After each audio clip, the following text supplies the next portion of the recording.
жуамыз. Және оның ішінде сендерге су сабын. Ал енді қолымызды әдемілеп сабынға жуамыз.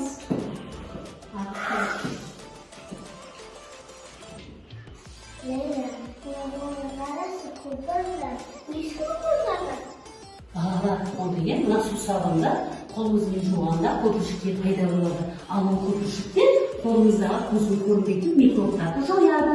Күнделікті біз қолымызды су сабынмен жуғанда осындай көпіршіктер пайда болады. Ал енді осы көпіршіктер қалай пайда болатынын зерттеп көреміз бе? Иә. Кәне бірге зерттейік. Енді біз көпіршіктің қайдан пайда болатынын зерттейтін боламыз. Оның үшін бізге алдымызда арнайы ыдыста мөлдір тұнық су бар. Тағы біздерде қандай су сабындар бар? Айым?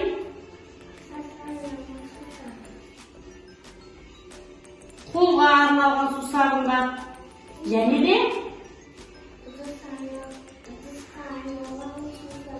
ыдыс жууға арналған су сабын бар. Енді осы су сабынды алып, мына алдымыздағы суға қосатын боламыз.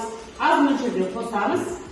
Ал мен шаш жууға арналған су сабынды қосатын боламын. Және қанша көп қоссақ, сонша көпіршік пайда болады. Енді осы көпіршік пайда болу үшін біз не істейміз? Қылқаламның көмегіменен ыдысымызды не істейміз? Араластырып былғайтын боламыз. Кәне қанша былғасақ, сонда көпіршік пайда болады. Қараңдаршы. Осы көпіршіктің үстіне біз қазір сурет салуға да болады екен. Суретті тек қана қағаз ғана бетіне емес, көпіршіктің бетіне де сурет салуға болады екен. Ал енді Айым, сен нені сурет салуға да болады екен. Ол үшін бізге арнайы гуаш керек, және қылқалам керек. Айым, сен көпіршіктің бетіне нені суретін салғың келеді?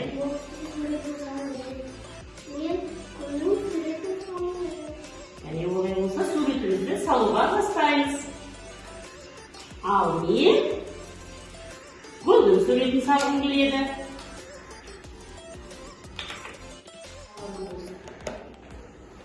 Көпіршіктің үстіне осылайша сурет салуға да болады екен.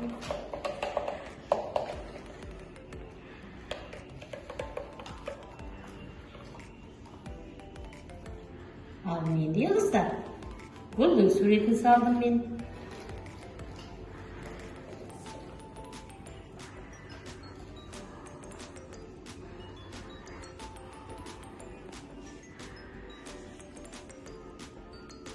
Әдемі гүл пайда болды. Айында әдемі оқтың суреті пайда болды. Тамшыларын. Көпіршік неден пайда болады екен?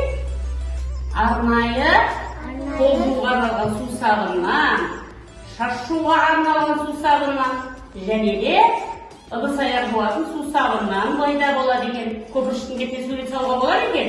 Иә. Бүгінгі зерттеуіміз ұнады ма сендерге? Иә. Жақсы, жарайсыңдар.